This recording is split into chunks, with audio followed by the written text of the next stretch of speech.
ole tala fa solpito, ole masina fa pitoa al fa mai, ole Parkinsone. O tala fa solpito, o tala fa solo, mai lo pito, ma lo pito, ai maise ole tā mawina, a wale fai ngā malanga o fai anei. Ole aunga ina ia sa ili, sue ma fa matala, ni tala o nafa, tala o le amatanga, ai pe aisiana mafuai, ai pe na fa pe feo na tu fa sia, ni mea tāua soifuanga, ele ngata i Samoa. Aotearoa, ai maise le larolangi atoa. O tala e taon silafia, o tala mo le tā malanga o whaia nei. O tala mo le tā mawina ma whātupu manatu. Ile o ieise atoa le porkalame, ai ranganga ina ia teu, whalau iloa, ma whaaulola ina pea, vaenga tāua o le soifuanga. O le tātou whataua la i le aso, le tātou porkalame o tala whasolpito.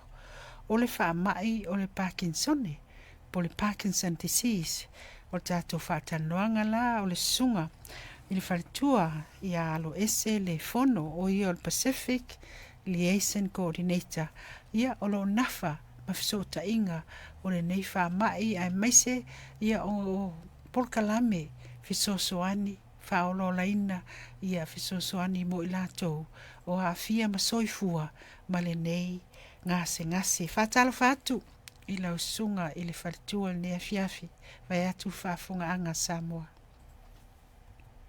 Alo whalawa to whilau, ma alo la wal soifua, sfola sanga mātanga o fie pe ana whalunga atu. Ma alo la wal whalau, ma alo fo ilo le plato i le ea wa o ma ua fo o le patoa i tau nuu mai fo i. Mai si o tātou atu nuu, ia ma alo la wal langi mamala. Whatalo whatu fo i si o tātou atu nuu.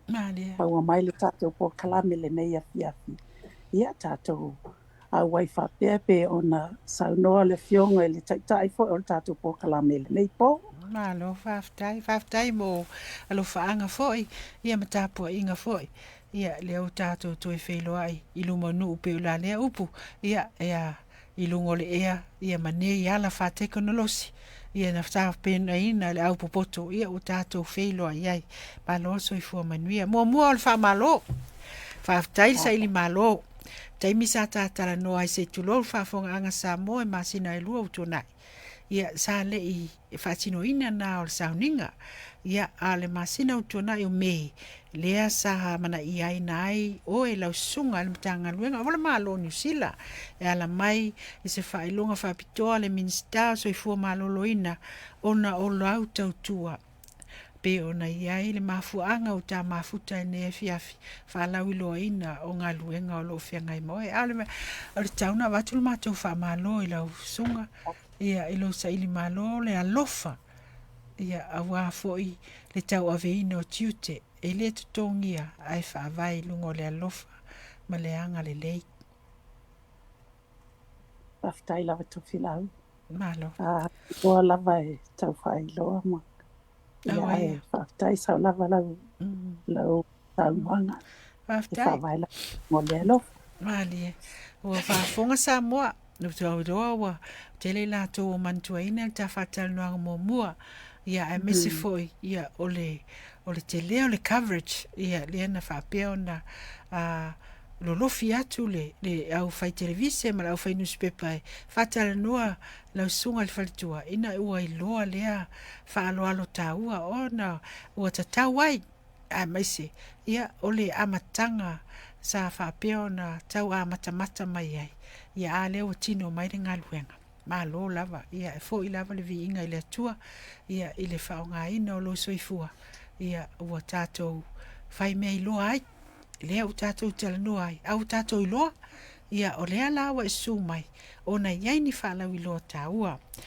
Mua, o le ale wha mai leo le Parkinson. Se to e summary mai a fo i lea mo le malama atili o le tātou. Pa ia mai mamalu a wha afonga mai.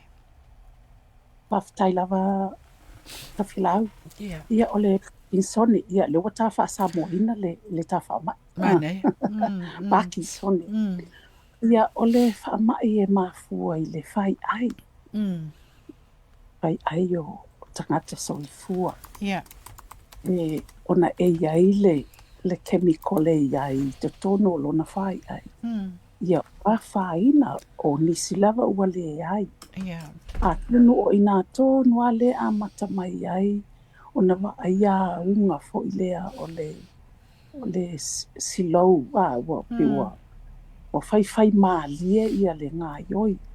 A o le pati tone lava ia. E mo i o lo whai ngoa i se tangata na mafua ai o na ingoa le ia ai pe o le whaamatalaina le nā e mafua lava i le whai ai o le tangata soifua o se vaenga o lona whai ai ua whaina po ua le ai fo'i po ua le lava ia ni nerves ni ala toto fo'i lea e whawhanga ina lea la mafua ai o nā awhia ia le ngai oia le tangata e awhia le mai pe ie whai maalie o nisi taimi ia pe ie ngā tete ma tete lima pe o le tanga le nā ia i nai tangata o lo o awhia o wa inga nā e tau te wa ai atu i ai e whai maalie sa vali le mu e ulawa ina ilana tautala ua sui wa le tutusa lava i e pe ona masani ai ilana tautala nomo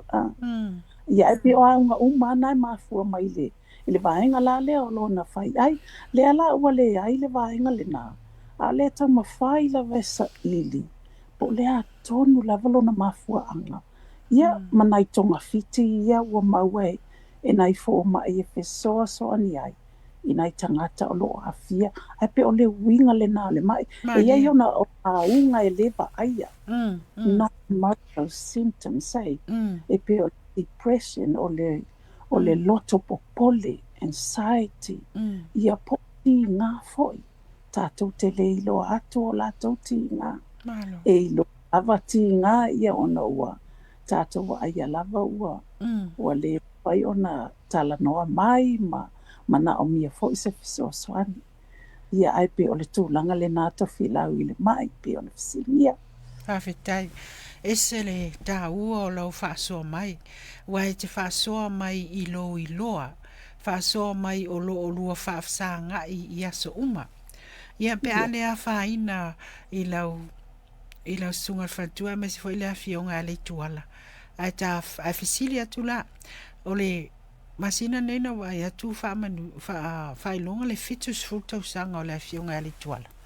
Ma lo le tausi. Ma lo le alofa. O le mafua anga lea o lo involve i le ngase lea. Tu sa o fia tau sanga o ngase lo ainga.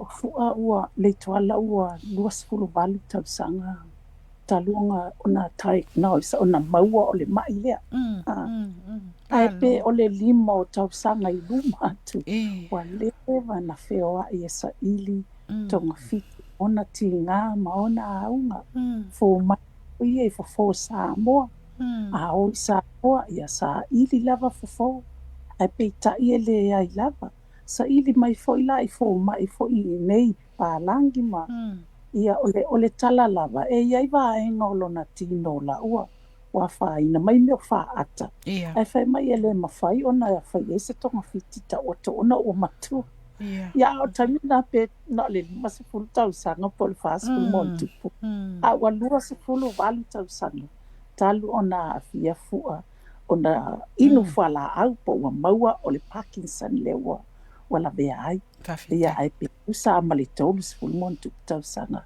talu ona whawhetai te le lava i le loa nganga malama ma le whaasoa manino mai. O le aunga lau fesili e ali mai ai e mawhai lava ona e soifua le lei. Soifua umi. Soifua o le mafua anga lea e te tau ai ona malama i le tausia ina awane i fefe ma le sa ili sosoani e sa o sautala.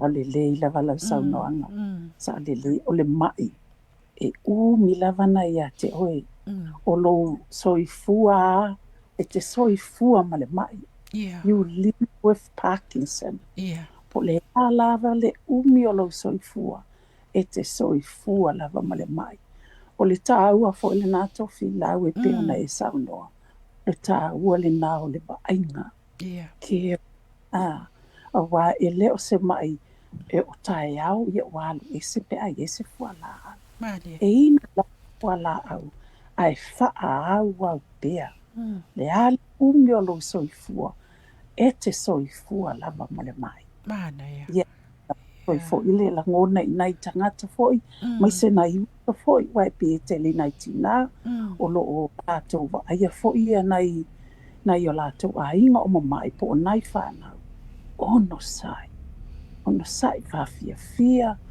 ia e mawhai fo'i ona e le ngata ina kea mo le mai ia e look after fo'i oi ia te oi Malia la.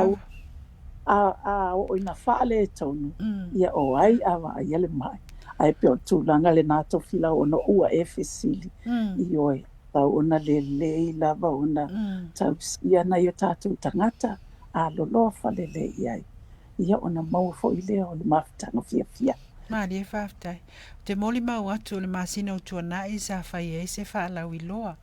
Ia o suenga fo i lo whapea o na nafa ma University of Otago au Kilani ma AUT.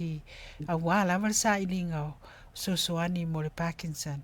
Lea o lo a waifo i le ia le afionga ia le tuala ia mesele ia alo ese malana team o lo whapea na sa ili sosoani ai. Sa o mori mau winai la le afionga ia le tuala.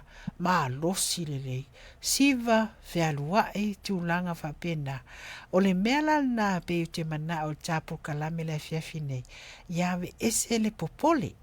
Ave ese le fefe. Ave ese le musufo ili ai. E iloa e nisi. A ia sa ili sosoani. Ia wao tūlanga la lea e whaatupu mai ai. O le musufo ili e whapea iloa mai. O na ma. Paule mea ia fia le loto. E sa ili sosoani. Ile ngata mo le o a afia. Ai mo oe o lo ngata o lo nafa. O lo nafa male tausinga e wa sa o iai foi a ui el nava ainga le tausinga o se mato ainga. I tausanga utu nai. Na o mawela e se so e nga fai mai.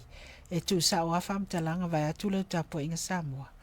E umane, e sili le tinga ina pe va veoti foi se tulo. Le tausi mai. Ilo le mai. E fa mai e tele le pressure foi le mela. Le la fa fitari e lau fa soa mai. Ma lau fa malo si au. Ina ia fa pe ona tapena ia malo. Le la wa mautul tato Pacific Community Support Group. Le te tai ai me ngalu ai. Sei sa no mai.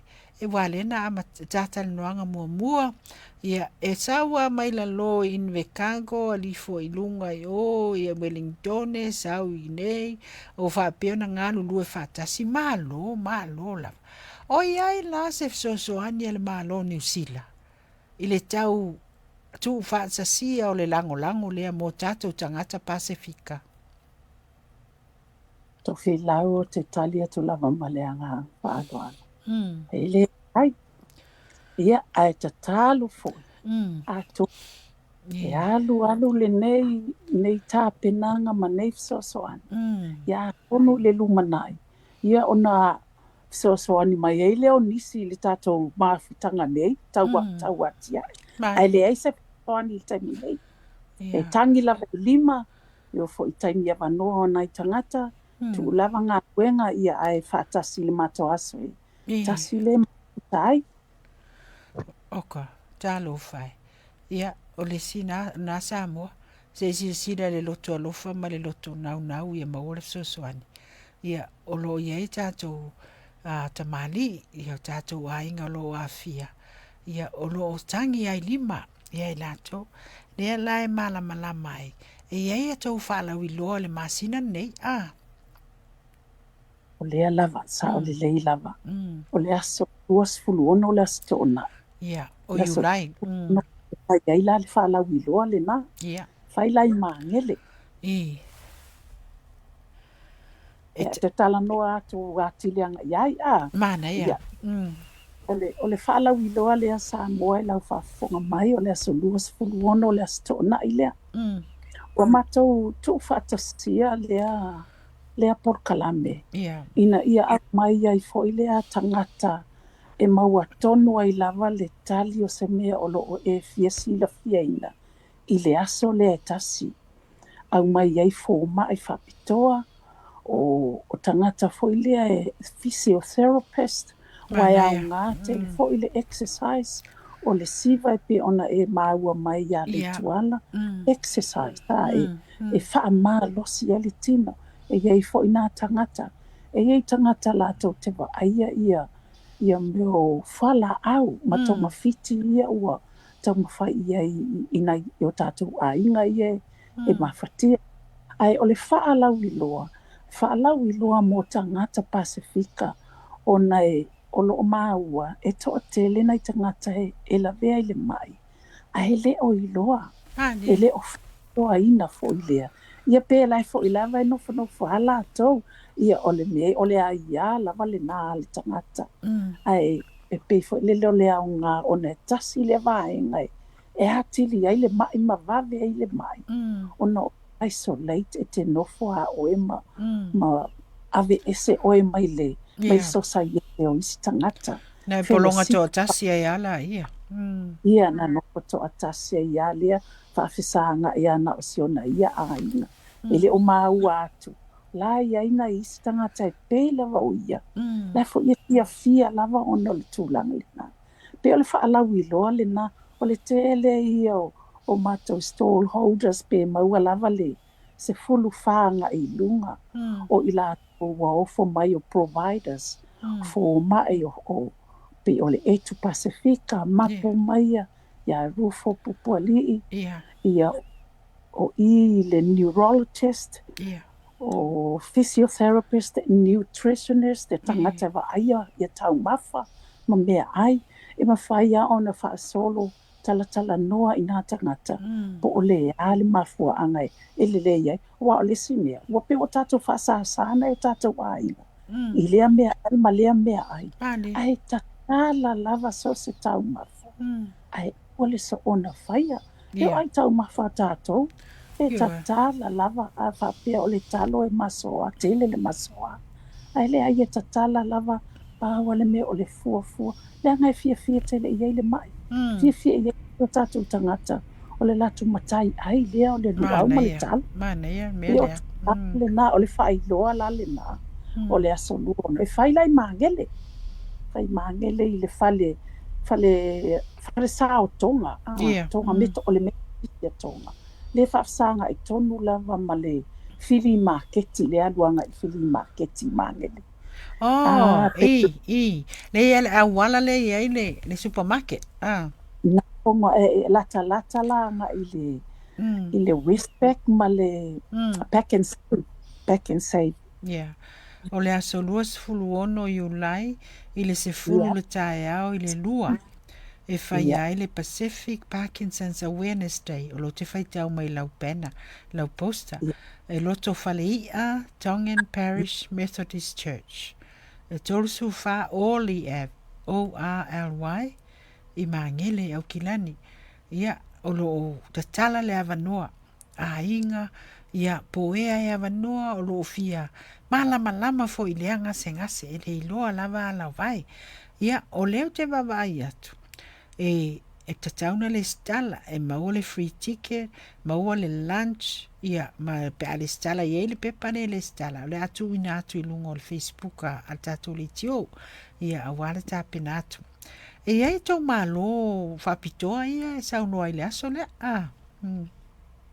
Io e whaafitai e tofi lau na wai o ia mātou malo whaalolongia na e toa luha. Ia.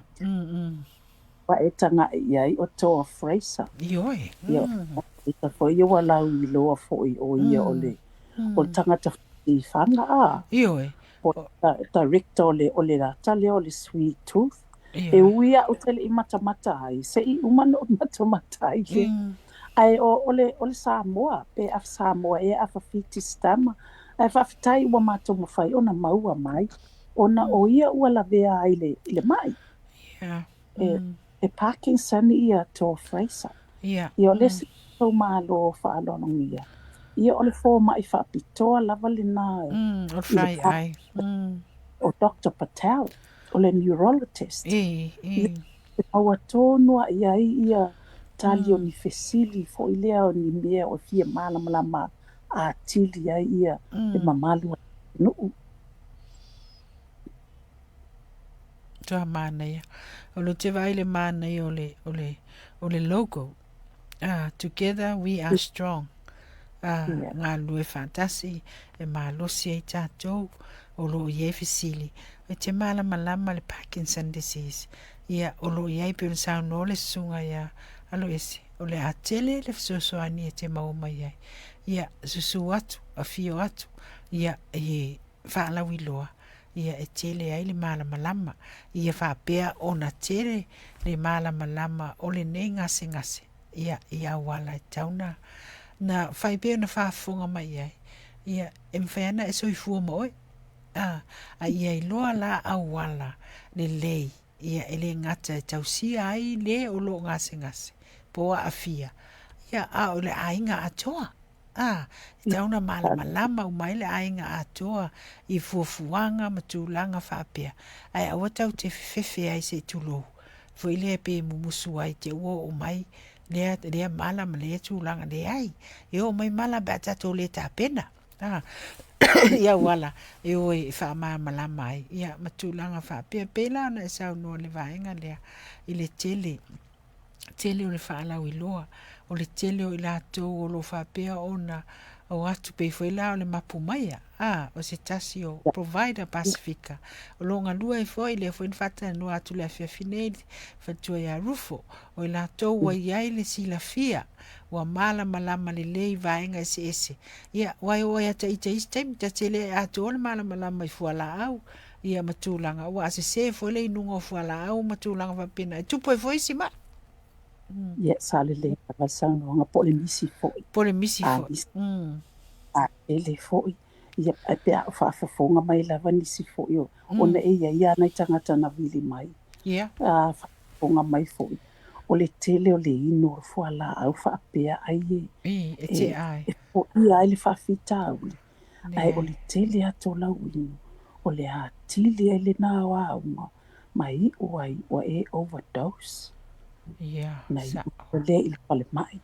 Ia a follow ai le. A muli multa i lava il fatto non al fo mai na mai au fala. Mani. A wone isi taimi. Ia le ai lava se mete pole ai. Le ai lava se pole ai te fia fo. E fo linga mai te pe o le mai le o le suka. E iai fala au e sosoani. Wai le mfainto e te. E le mfaina na toi te ai. It helps you live with it. E sosoani mai ina ia tūlanga whapena. Ia awane ia whaina tele. Ia umi, masoifua umi, masoifua le lei. Soifua fia. Ia matūlanga whapena. Ia, a wheu tōl sultau sanga taluna mai le tuala. O matua ovalo malama i mea umalava o le ngase le mane emisione vaenga tau soifua malolo ina. Whawhetai ia e tautala lava male ngānga maulalo. Ia wai, o tele o nai fōma i GP sa. Ia e pifo ilele wai le ia o ngā whapitoa la tōu i lea mai. Ia e pe wa vea le mai o le tuala. Pe o la ua o ngā whapitoa la le nā o le mai o le tuala. A walu atu la ma te o i le fōma. Ia e pe ilele na o whaamatala i le fōma. Ia le mai. Ia na suelo le la tau ia i lunga o la tau computers. Po a whala au e whitau le mo. Whala au i te tau au tu ana o na. Anga a sau le alo sau noanga. Sau le la. Ia mani vaenga la lea. E na ia malamala matili. O mawhai ala na malanga le tuala i Samoa. Pe e le tuen whainto e malanga tangata e maua i lea mai. Pe tūlanga whapena. Ina ia malamalama i la tō wele i malamalama male i whisota i maleanga se ngase. Whawhetai a tōno e sao le leilau sau noanga a tō whilau. O te tau tōno i eina i nisi tangata o whewhewhe lua i toi whewai. O mai, o a unga o le mai. A o le tuala, na whehalu hai mai a o no sailing o fufo. Ina o e toi whainga luenga. Ia na o le taimi fo ile a o le malulu na sol le i Samoa e nofo ai le tolu masina ia masa i fo ai Samoa ma mafuta ai nai matua ma aina e fa pe na fo ile le taimi le nei taimi e fewa fe alua ia paual me e o fo i fo ala au e fe ave ai e ma ia ona tato wo ma ave uma fo ala au o le ale umi le te alua i Samoa ave uma fo ala au wai pauana al fautuanga dokta Matalave ale he au mai au atu o fisili atu ia Matalave pen e iai ese fo mai o le Parkinson e ina ai fai talia astamali le ai alo ese ai a malanga mai ta pena uma mai vai ma fala au le mai ai le ai se ele ni fala au a tona ma fala au tang tawa na tupu ya fua e lima ta la le fala au tasi ia na ta tope tua ia le sapala i nei ona wa run out le toi i nei Samoa ai Samoa ai lau whaafonga mai se na tātou ainga o a fia i mai so se mai e te mawhai la vaona e malanga i Samoa mani e la mau whala au po le a le tele a na le mai a le tusi ma le fo mai fo i lingia i malai valele ia o lai e le tusi tu iai o e te ngase ai mawhai ana o na malanga o le fo le malanga fu o le masino au puso ma lo whaftai wale vainga tau wale vainga lea vai fa peni se le mfainto sa alu le tu mfaina tu au te loa o lesi fo mai sili na o le tu fo i le ainga ia o mena masani ai ia ma fa pena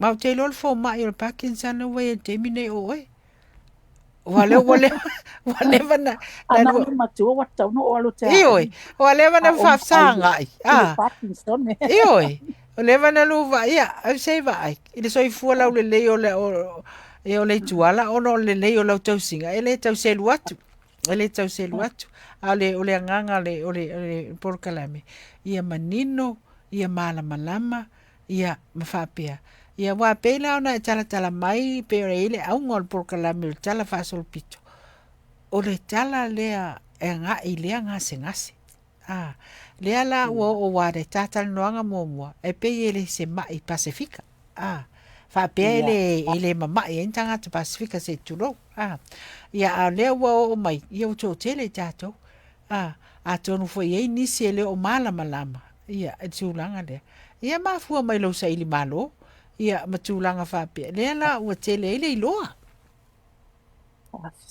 Pafitai lava tofilau ia sa lava na sa whapea na o palangi e lave ia ai le ai pe ia o tonga ma Samoa ma to e lau lea e ngai ai le mai o me fo na lea la ngai ai su e nga le au popoto nei fo mai ia ma scientist pe ai se a ona o vai ngai le atato ma tonga ma to e lau pe o le vave na o ia le mai le nei ia a o isia tu mo e lengi we lengi la lokonga io na nai lo atu po ai e mama i o la lotonga ma niwe ai pe o sa pa ma tonga ia ma situanga ne to e lau e to tasi au le mautino e ala lo in de kako ai sa o le lava e le o se mai na palangi o leo i tutono o le Pasifika a o le vave foi ia fautuaina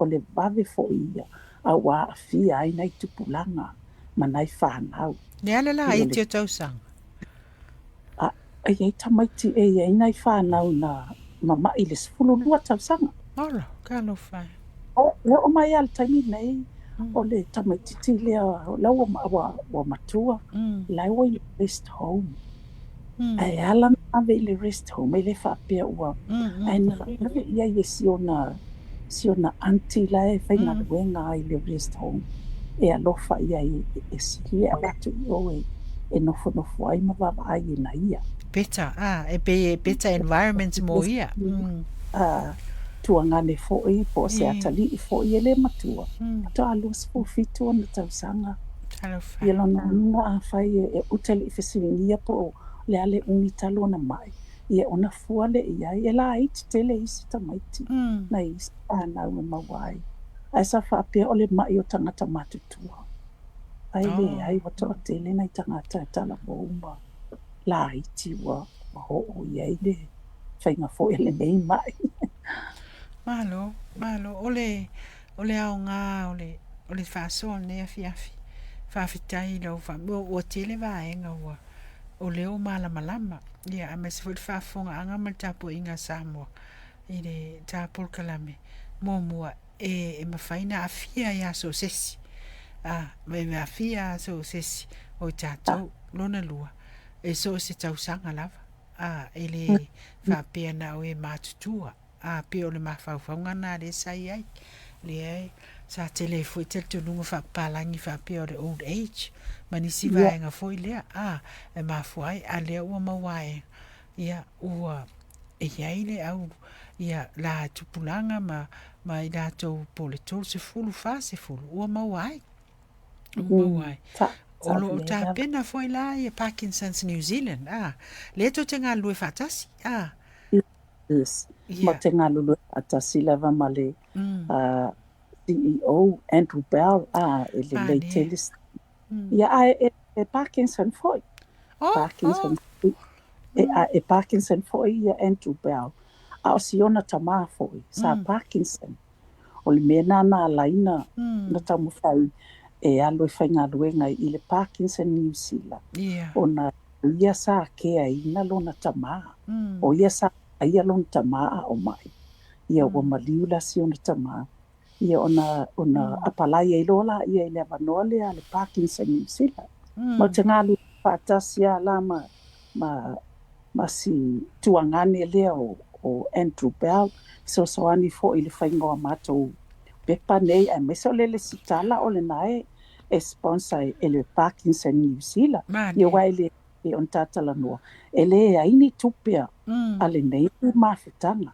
a o le alofa tulaʻi ona i tagata nei ia o le mafai ai ona e tagaʻi nei pepa felanunanu ai ia ma le sitala online na e fai ia o le e sponsor e le Parkinson New Zealand o le venue foʻi ia ma mea ai ia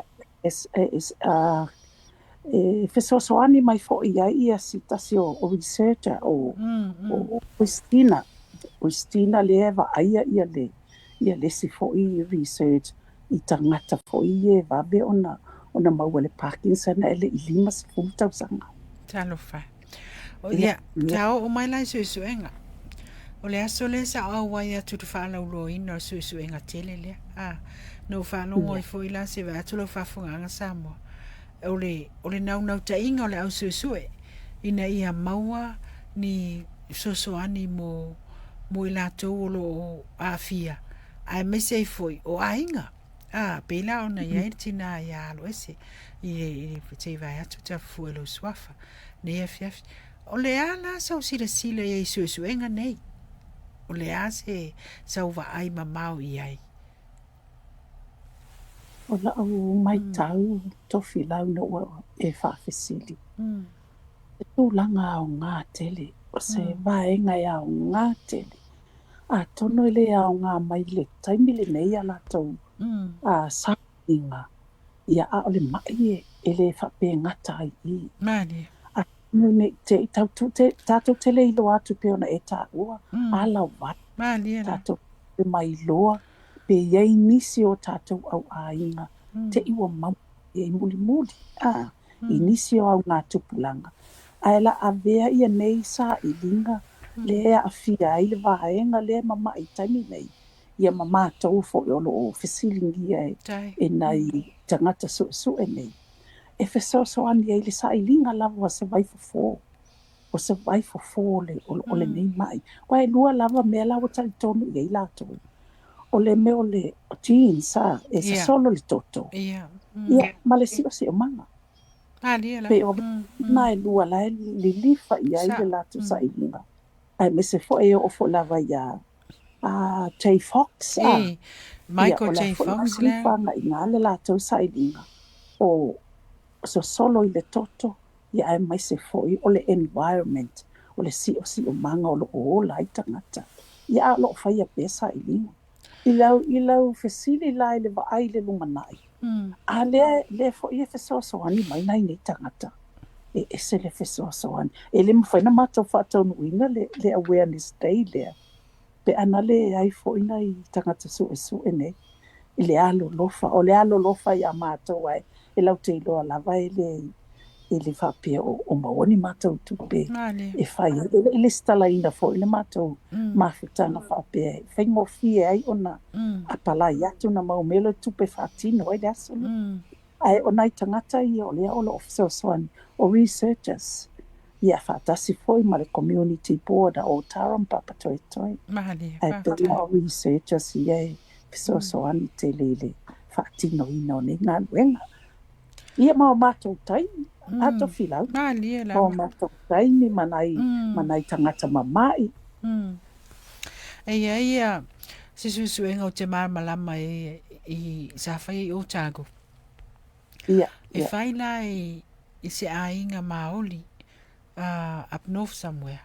Tu sai ua wha ngā tupulanga e whano ai le mai ndea manava. Ia peila na fai e sa ili aila ia. Pe e se mafuanga. Pe o mana mawai le mafuanga. O le wala la ilo mafufau. I le suenga le fai nei. Pe e se mafuanga wa a fai na o genetic fo ile mafua mai le toto, ma lo tupuanga, ia ma le si o manga. O se mea o Samoa, po se mea o Aotearoa o mafua ai. Ia, whawhitai le anganga malama, e wai suenga, ia wa o le malo sianga na o societe ma te marilarolangi. Ina i mwhainu tātou i loa atu nisi mea o matango fiela o saunoanga, atu no le tau ngā patia, ia o lo fatino ai nei suenga wai le fai ngo fio to taimi ia a mai se ia a ta pena le mai ta pena atu e o i fe lo ai ai ma tu langa fa pena ele fai ngo fie ia a te tonu lava i le nganga mara malama fatino ina ai ma le lofa ia a tonu mau ai se fofo ia ma se malam lama anga ia mo le lumana i mo tātou tangata whawhitai tele lava. E hiri wha moe, whawawina pia tātou whataltala noa. Ai meisi o le whaalau i loa. Ina ia tō tele i nā tō e awa i atu tō wha moe le aso lus fulu ono. O le aso lus fulu ono le whaeungo le masina nei tō e tōlu vai aso. Ia ai meisi, ia o le malama. Ia tele le malama. Ia o le wawa fo ina o le fie le loto. Pe a malama e fia e foi la nganga ma le loto e faina soani wa a faina so tasio le ainga e a faina uma le ainga a faina uma le community o lo fianga ia pe a le malama a faina la volta tanga te tas yo a faina uma le ainga na fainau ia i lava o la tau taimi la tau te langona i tatu li loat e fo ila ngona la tau whanoa noa ma ia pawan me talu le tua so soani a la tau ma malama wha malama ino la tau ma fau i tūlanga a wo ia nei mai sao whawhitai sao iai pewhuna tau tala tu sao iai fo ia ue tūlanga le ngasa sio mato ainga se tulo Samoa ia e pe ia un nofo matangata fo tono le ainga ia o tau no wha maasani uma le ainga whanau, ia o whanau pio nei saunoa. Ia e whisiringia o la tau mawhauwhau. Ia o lo whasare no sui. Ai taimi ai malama lama ma whaasoa le tau amo whaatasi. Ia support everyone ma tau amo whaatasi i le tau singa o fufuanga uma. E se le maa ai o le avenga le nā taimi. Ia, ai mai se amo nei tātou tina. O tina pe pa ui en ma mafo le avenga e le wha peo wha au se tala. Le ai la ngā whainga le o tātou ainga. O tina o le ola, o tina e wha moe fo i eita maa. Ia a o la tu langa wha pea.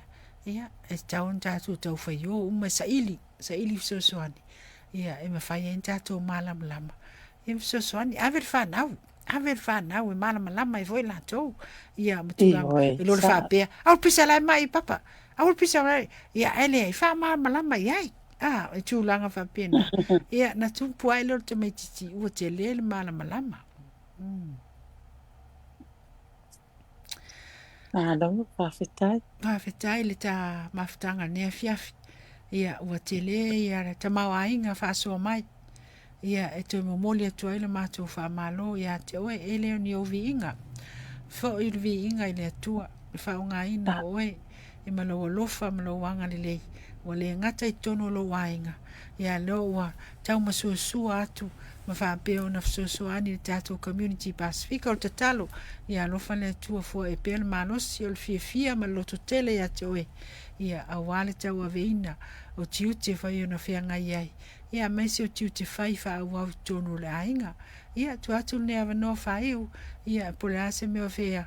Sa no whaiu mai ia na tā maro lolo le la antoli tū lao le tā prokarame whaftai whaasua mai. Whawhetai lava tofi lau. Pau lava singia i o pa uia te au tofi lau. Ia. O le fono le atae au sia matou la i le West. Oi, ai mana ia la ne o mawale awa no. Ia, e whaila tae au, ia, o le fono lona lua lea. Na lonti lea sa se fulutolu o iuni. Ia. A o taila i Craylene, i le falisao, le Community Church i Craylene. A o le numela, o le 55 o Richmond Road.